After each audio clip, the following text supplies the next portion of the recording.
कैसे हो मेरे दोस्तों, नमस्कार। मैं आपका सी एस अक्षय। बहुत सारे बच्चों ने मैसेज किया कि सर पेपर कैसा था, पेपर कैसा था, पेपर कैसा था। तो आइए उस टॉपिक पे आते, पेपर कैसा था।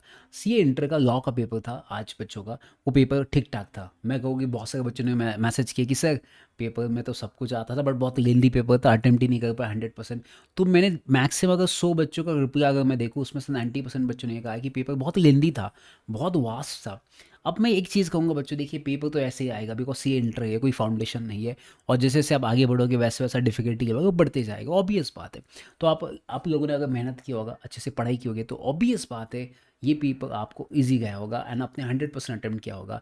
तो याद रखना बच्चों, अगर आपका डेडिकेशन, आपकी मेहनत, आपकी आंसर राइटिंग प्रैक्टिस अच्छी है तो पेपर आपको इजी जाएगा। वरना ये लोग तो कहते रहेंगे मॉडरेट है, डिफिकल्ट है। ऐसा कुछ नहीं होता बच्चों। जिसकी पढ़ाई 100% है, सिलेबस सब कुछ किया है, तो भाई साहब सिलेबस के बाहर क्वेश्चन कहाँ से आते हैं? आप मुझे कमेंट बॉक्स में बताना कि एक क्वेश्चन ऐसा बताइए जो सिलेबस के बाहर है। ऐसा एक भी बताइए। तो बिल्कुल टेंशन मत लीजिए, सोचिए मत कि सर क्या होगा। नेक्स्ट पेपर पे फोकस कीजिए। अब जो हो चुका है। जैसा भी होना था वो हो चुका है। अभी फोकस करना है नेक्स्ट पेपर के लिए, कि मुझे नेक्स्ट पेपर अच्छे से बेस्ट देना है। और उसमें मुझे एग्जामेशन लेके आना है, ताकि मुझे अगर यहाँ पे कहीं कम मार्क्स आए तो सेट ऑफ हो सकता है। तो उस पर आपको फोकस करना है, ना कि आज के पेपर के ऊपर, क्योंकि हो चुका है।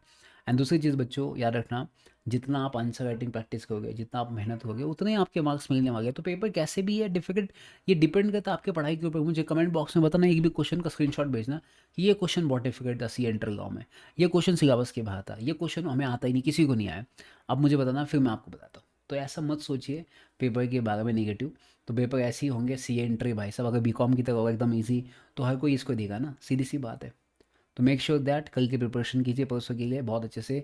सी एंट्री के लॉ का मैं बाद में एनालिसिस करूँगा, जैसे मेरे पास पेपर आ जाएगा डिटेल में। मैं तो अभी सिर्फ डिस्कशन किया, पेपर देखा मैंने, बट कल मैं उसका आंसर बना के आपके साथ शेयर कर दूंगा वीडियोस।